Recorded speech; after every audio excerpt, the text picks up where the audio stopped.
Bom dia, irmãos.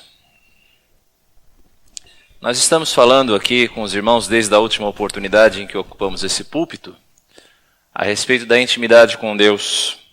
No nosso último encontro, nós vimos que aquele que deseja se aproximar de Deus deve ter a motivação correta, deve ter uma atitude correta e deve ter uma visão correta acerca de si mesmo. Nós vimos isso por meio da história da entrega da lei no Monte Sinai. Hoje, então, nós vamos entender como um Deus Santo deseja ser servido por cada um de nós. Essa é uma história trágica, acontecida não muito depois da que nós vimos no nosso último encontro, quando falamos a respeito da entrega da lei. Se você deseja viver uma vida que agrade ao Deus verdadeiro, preste atenção àquilo que Moisés registra a partir do texto de Levítico, capítulo 10, versos 1 a 7. Levítico, capítulo 10, verso 1 a 7, você pode abrir a sua Bíblia.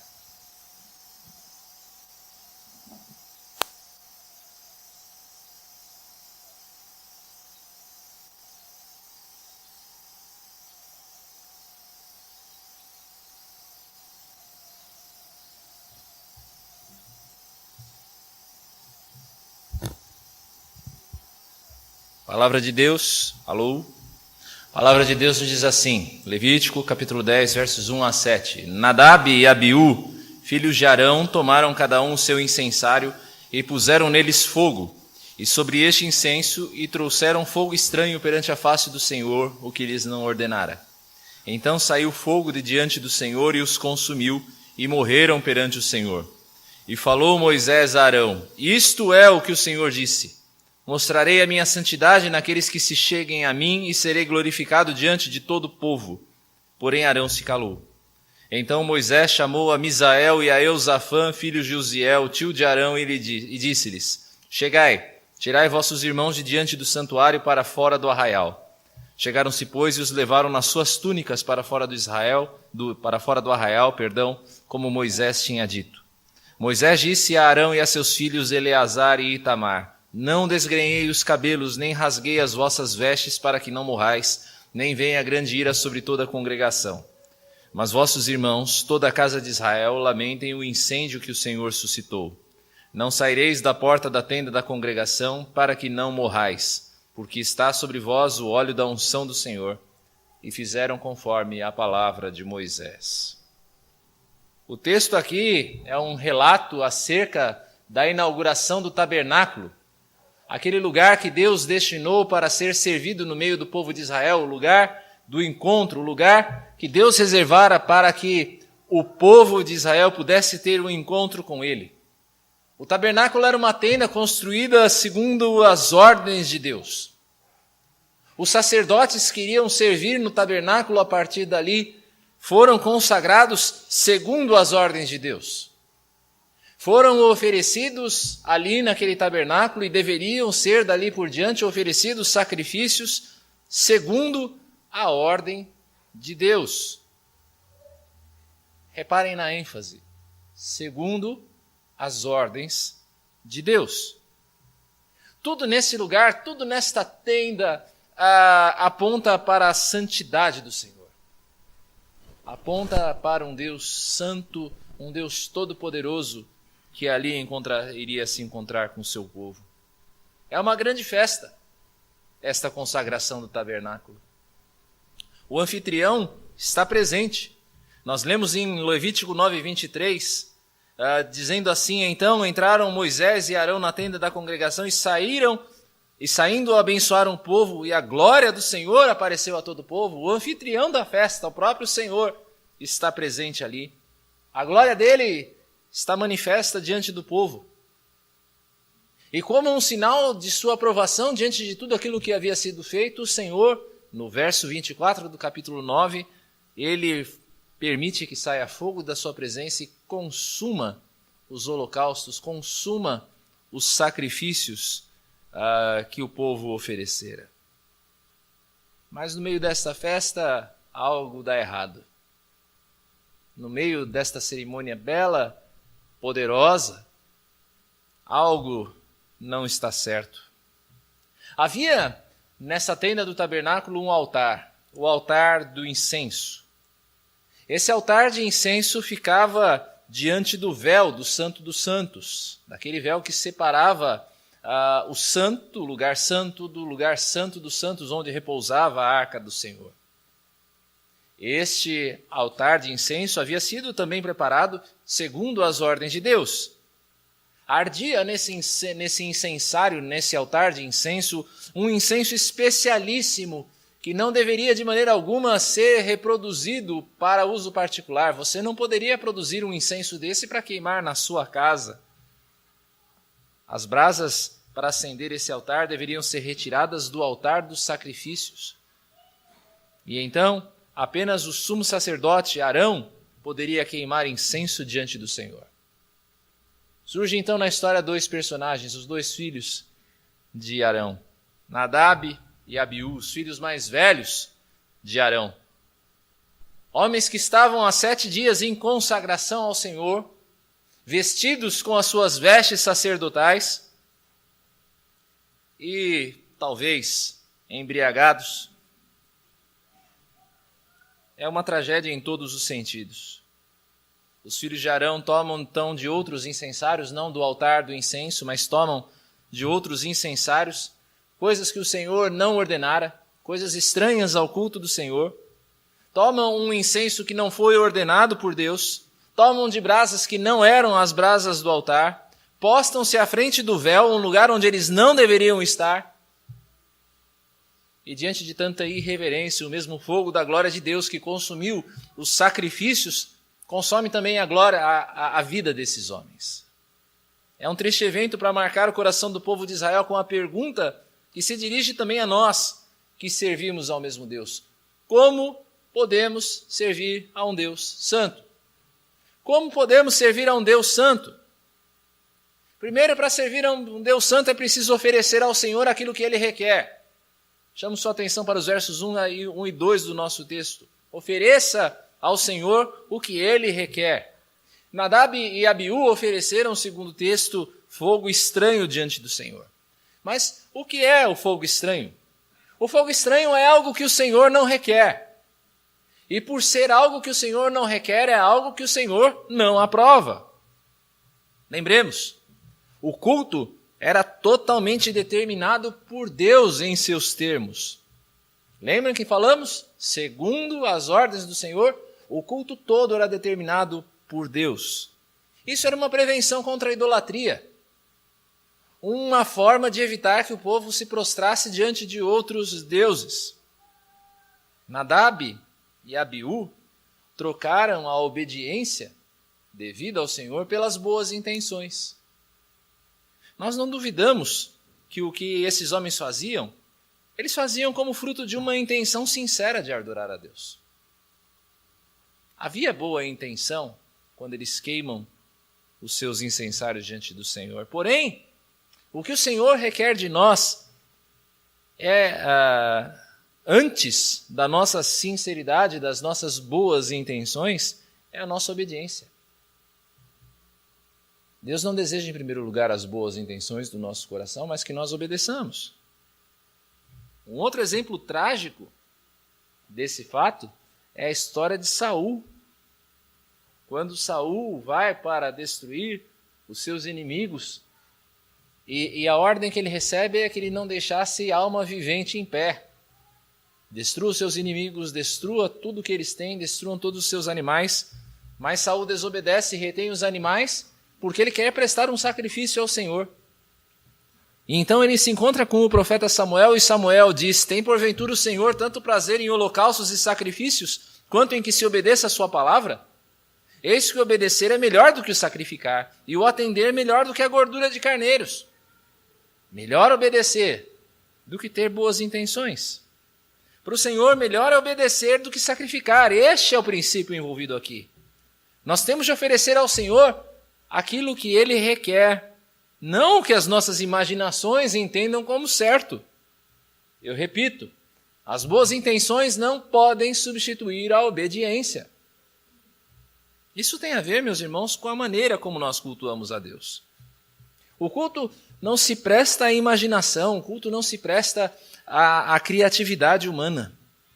Apesar do culto no Novo Testamento não ser tão regrado quanto o do Antigo Testamento, que era uma sombra das coisas que ainda haveriam de vir em Cristo, as diretrizes do culto cristão, entretanto, são claras.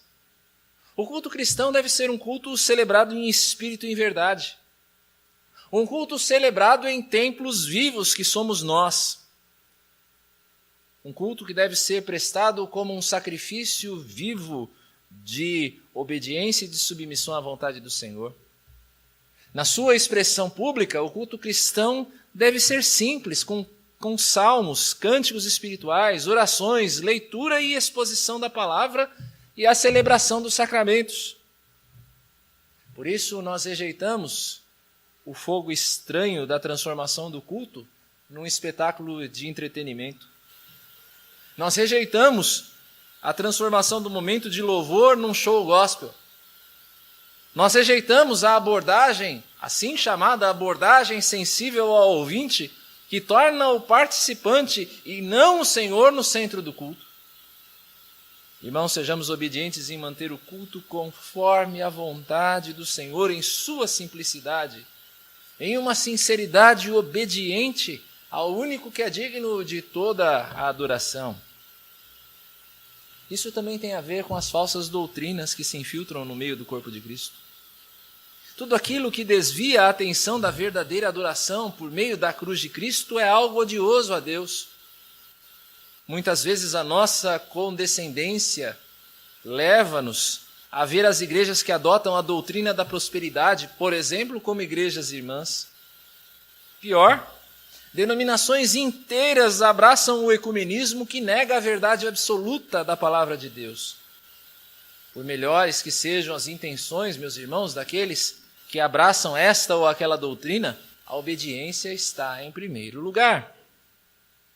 Será que nem por um momento nós refletimos que esses lobos devoradores são inimigos de Deus, instrumentos de Satanás para perverter a obra do Evangelho? Rejeitemos, meus irmãos, o fogo estranho das falsas doutrinas, deixando-as de fora do verdadeiro serviço do Senhor. Isso também tem a ver com o que nós temos nas mãos quando queremos nos achegar a Deus. Na nossa boa intenção, nós tentamos agradá-lo com a nossa religiosidade ou com as nossas boas obras.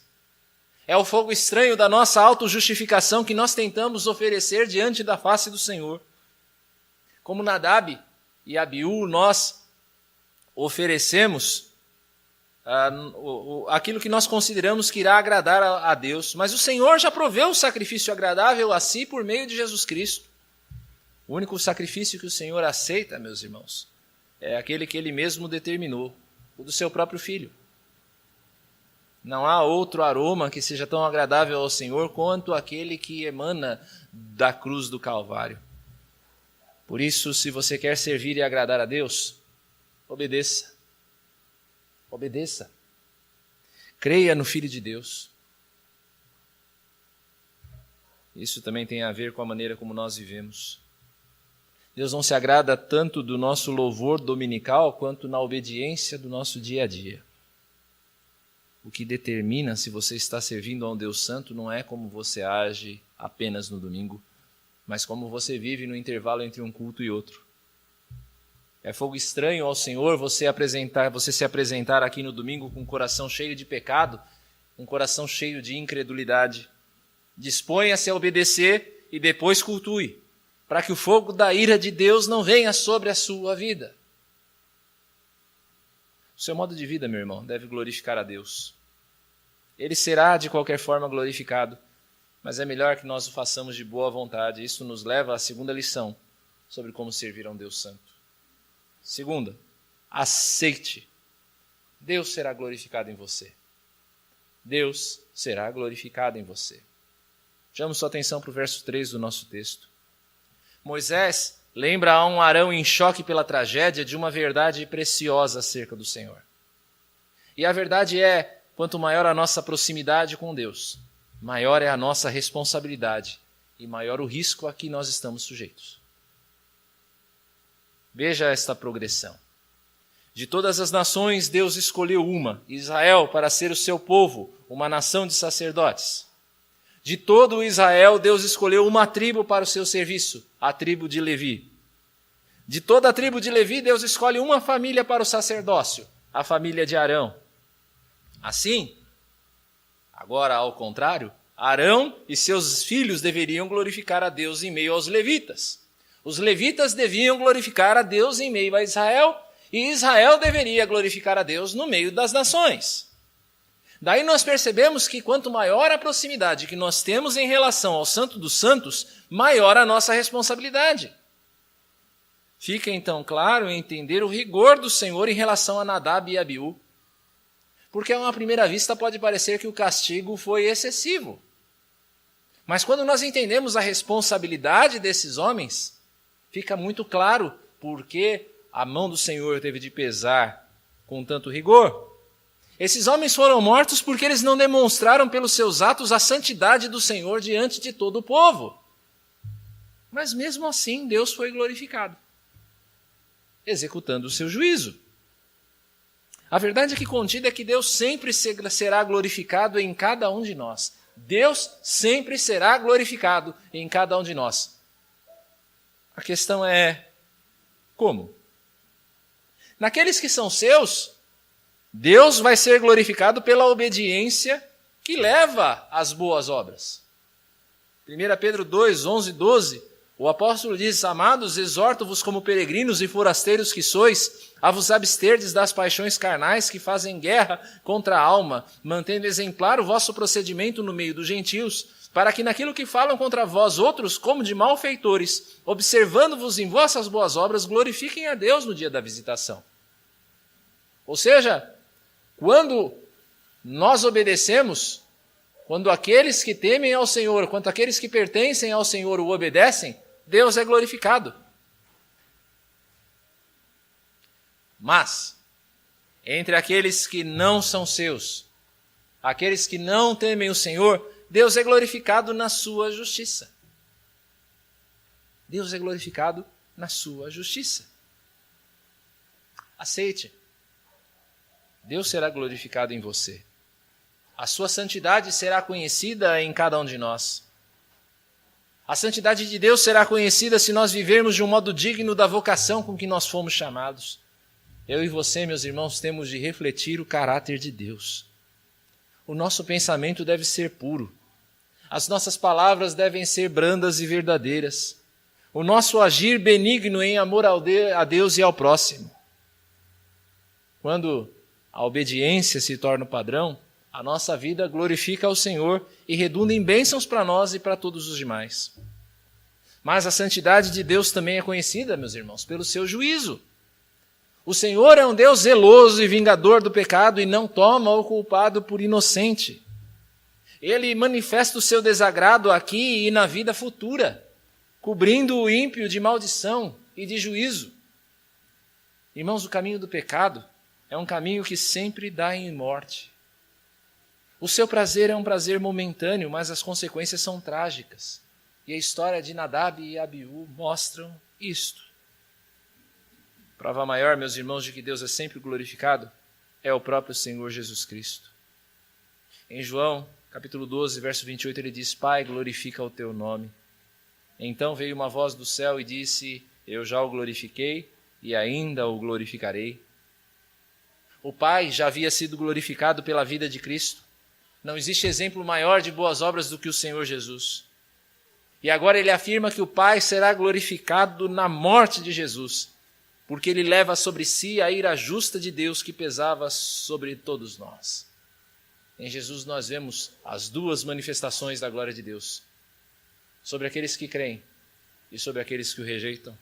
Jesus viveu para a glória de Deus e suportou a ira pelo pecado também para a glória de Deus. Agora, preste atenção. Crianças, atenção aqui. Agora que você sabe disso, que quanto mais perto você está de Deus, mais você se torna responsável, você também se tornou uma pessoa responsável. Como é que Deus será glorificado na sua vida? Pela sua obediência ou pela ira a ser derramada? Irmão, não brinque com a glória de Deus. Não brinque com a glória de Deus. Se, como diz Paulo, tudo visa a glória de Deus, isto mostra que o Senhor leva a sua própria glória muito a sério. E isso deve ser mesmo assim. Afinal, Deus é o centro de tudo. Deus é o centro de todas as coisas. E esse lugar ele não cede a ninguém. Isso me leva ao terceiro ponto sobre como servir a um Deus santo. Reconheça o Senhor como centro de tudo. Chamo sua atenção aos versos 4 a 7 do nosso texto, que completam o quadro da tragédia. Arão e seus outros 2 filhos não poderiam nem mesmo, prestem bem atenção, não poderiam nem mesmo chorar pelos seus mortos. Um sumo sacerdote, meus irmãos, não poderia de forma alguma envolver-se com um morto. É o que diz o capítulo 21 de Levítico. Um sacerdote que se envolvesse com alguém morto o tornaria impuro ao exercício do seu ofício. Mais ainda, Arão estava ainda sob a unção, ou seja, ele estava na presença do Senhor. Caso ele deixasse o seu posto, ele iria contaminar o santuário e por isso ele morreria também. Mas o mais importante é que Arão não poderia lamentar o justo juízo de Deus. O que acontecera com seus filhos, apesar de trágico, não era injusto. O que estava em jogo aqui, meus irmãos, não era a dor de um pai, mas a glória do Deus Santo. Quem quer servir a Deus precisa entender que Ele, Deus, não nós, é o centro de todas as coisas. Deus é o centro de tudo, não eu e você. O que determina um culto agradável a Deus, meus irmãos, é a centralidade dele, que afirmamos naquilo que nós cantamos ou naquilo que nós pregamos. Hoje em dia, como já dissemos, há uma triste tendência de que, para você alcançar fiéis, você precisa se utilizar de ferramentas de marketing para tornar a celebração mais atraente. Queridos irmãos, Deus é o centro do culto, não nós. Não são os nossos gostos musicais, não é a nossa apreciação pelas artes dramáticas ou de expressão corporal, não são as nossas necessidades terreais que devem ditar como a igreja deve funcionar. Eu e você devemos confiar naquele que afirma que as minhas ovelhas conhecem a minha voz e me seguem. As ovelhas do Senhor irão segui-lo de qualquer forma, porque sabem que Ele é o centro. Elas não precisam ser atraídas com ferramentas humanas. Deus é o centro. O que determina uma vida agradável a Deus, meus irmãos, é quando colocamos o Senhor no centro de nossa existência. É quando eu e você adotamos uma visão de mundo coerente com a Escritura. Quando eu e você usamos a Bíblia como um filtro para separar aquilo que é bom do que é mal no mundo em que eu e você vivemos. Assim, não são as filosofias modernas que negam a existência de qualquer absoluto. Não são as pressões da sociedade que tentam nos empurrar goela abaixo a ideia de uma diversidade pecaminosa. Não são os meios de comunicação que insistem em nos vender uma nova moralidade do tipo, se te faz feliz, bem, então está certo. Não são essas coisas que devem ditar quem nós somos ou como nós agimos. Um Deus santo, meus irmãos, somente pode ser servido por alguém que entende que o viver é Cristo e morrer é lucro. Alguém que vive a sua fé apaixonadamente, que confia todo o seu ser àquele que é justo e bom. Não é assim com Cristo? Quando no Getsemane, nosso Senhor, na sua humanidade, pediu que o Pai o poupasse do sofrimento da cruz. Jesus sabia que ele seria momentaneamente separado do Pai por causa do pecado que tomaria sobre si. Mas ainda assim, sabendo da tragédia que viria sobre ele, ele afirmou confiantemente, contudo, não se faça a minha vontade, mas a tua. Quantos de nós estamos dispostos a dar a mesma resposta? A tua vontade, não a minha. Quantos de nós estamos dispostos a que Deus, de fato, no exercício das nossas vidas, Ele seja o centro? Não apenas na nossa convicção intelectual. Esta, meus irmãos, é mais uma passagem que nos recorda de que Deus é santo. Nós não. Nós temos a tendência de corromper tudo aquilo que nós tocamos. é assim, desde o Éden. Nós queremos oferecer a Deus o que Ele não pede, nós queremos buscar antes a nossa glória do que a dele, e nós queremos colocar o nosso eu no centro de todas as coisas. O que é que nós pretendemos colher com a nossa atitude rebelde? Irmãos, que Deus tenha misericórdia de nós, para que eu e você aprendamos com Nadab e Abiú a viver e servir diante de um Deus que é infinitamente santo e justo. Que Ele assim nos abençoe.